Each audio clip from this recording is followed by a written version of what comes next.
मंच पर उपस्थित सम्मानित नेतागण और इस यात्रा की जनसभा में आए हुए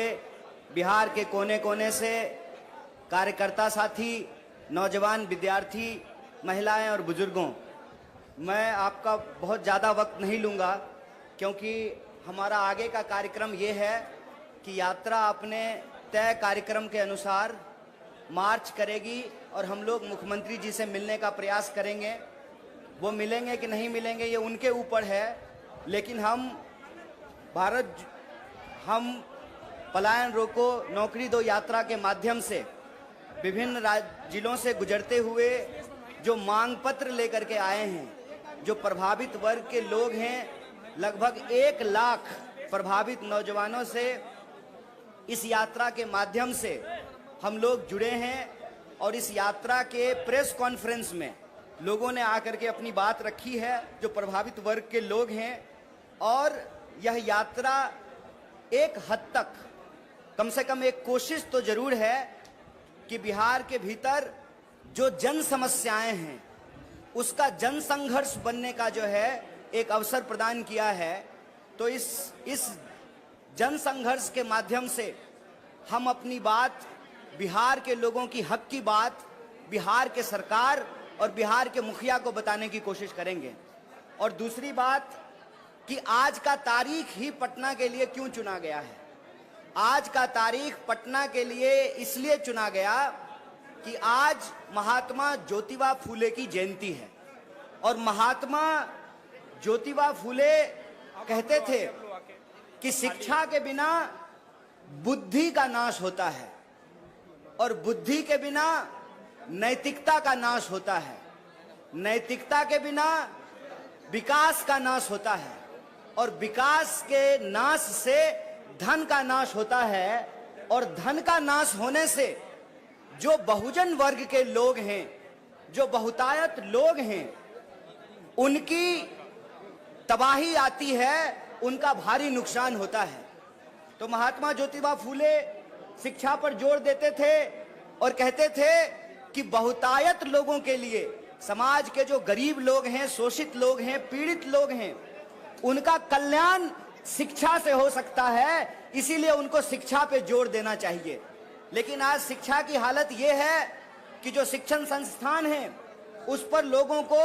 भरोसा नहीं है, जो सरकारी शिक्षण संस्थान हैं, और उसमें जो पढ़ने वाले लोग हैं जिस तरीके से वो पढ़ते हैं कि वो मजबूर हैं शिक्षा की कमी के चलते पलायन करने को लेकर के। जब शिक्षा नहीं मिलेगी तो रोजगार भी नहीं मिलेगा और जब रोजगार नहीं मिलेगा तो परिवार और समाज का विकास भी नहीं होगा। और ये शिक्षा की कमी, रोजगार की कमी, कानून व्यवस्था की कमी आज हमको इस राह पर ला करके खड़ा किया है कि भारी संख्या में लाखों लोग बिहार से पलायन करते हैं, अपनी जरूरत को पूरा करने के लिए दूसरे राज्यों में जाते हैं। और यह जो पलायन है इसके बारे में याद रखिएगा कि ये सिर्फ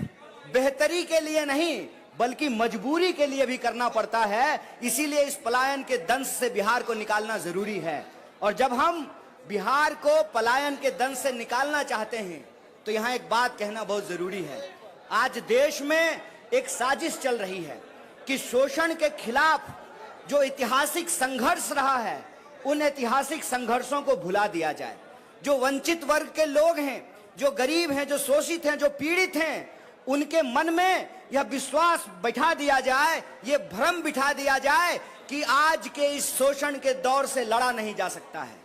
इतिहास के शोषण के खिलाफ संघर्षों को इसलिए भुलाया जाता है कि मौजूदा समय का जो शोषण है उसको बचा करके रखा जा सके और जो शोषित वर्ग है वो अपने हक के लिए आवाज नहीं उठा सके, अपने अधिकार के लिए संघर्ष नहीं कर सके। जो बढ़ती हुई महंगाई है, जो बढ़ती हुई बेकारी है, जो असमानता है, जो गरीबी है, जो शिक्षा और स्वास्थ्य की कमी है, उसके खिलाफ लड़ने वाली जवान जो है वो मुखर ना हो पाए, वो बुलंद ना हो पाए। इसीलिए इतिहास के संघर्ष को भुलाने की कोशिश की जाती है। इसीलिए मैं आपको बता दूं कि सरकार ने, सेंसर बोर्ड ने महात्मा ज्योतिबा फूले और माता सावित्रीबाई फूले के ऊपर जो फिल्म बनी उस फिल्म पर रोक लगा दिया, उसको प्रतिबंधित कर दिया। हम कहते हैं कि जब तमाम तरह का फाइल बन रहा है, पता नहीं केरल फाइल, लंदन फाइल, कौन कौन सा फाइल बन रहा है, तमाम तरीके की सरकार की प्रोपेगेंडा फिल्में जब बन रही है तो महात्मा फूले और ज्योतिबा फूले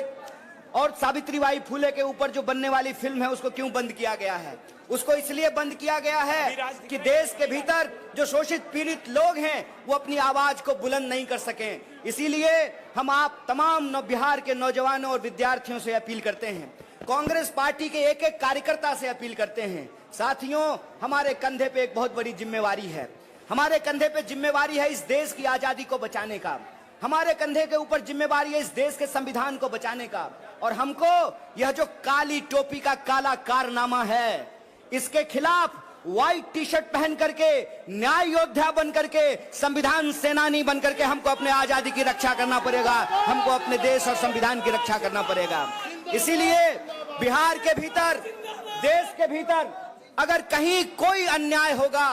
तो कांग्रेस पार्टी का एक एक कार्यकर्ता जो संविधान में भरोसा करता है, इस देश में जिसको भी संविधान के ऊपर भरोसा है, जो इस देश की आजादी को सही समझता है, जिसको लगता है कि देश की आजादी ने यह अधिकार दिया है कि अमीर और गरीब का वोट बराबर किया है, यह देश जितना अमीरों का है उतना ही गरीबों का है, इस बात में जो भरोसा करने वाले लोग हैं, जो नफरत को हरा करके मोहब्बत को जिताने वाले लोग हैं, उनको एकजुट होना पड़ेगा, उनको कांग्रेस की विचारधारा से जुड़नी पड़ेगी, कांग्रेस का हाथ मजबूत करना पड़ेगा। क्योंकि कांग्रेस की लड़ाई अन्याय के खिलाफ न्याय की लड़ाई है, कांग्रेस की लड़ाई गुलामी के खिलाफ आजादी की लड़ाई है, कांग्रेस की लड़ाई इस देश में जो ऊंच नीच की व्यवस्था है उसको समाप्त करके समानता को स्थापित करने की लड़ाई है। इसीलिए मैं आप तमाम साथियों से यह आग्रह करता हूं कि यह यात्रा, यह अंतिम बात मैं आपसे बोल रहा हूं, यह यात्रा आज समाप्त नहीं हो रहा है, इस बात को याद रखिएगा। ये अंजाम नहीं है, आगाज है, इस बात को याद रखिएगा। इस बात को याद रखिएगा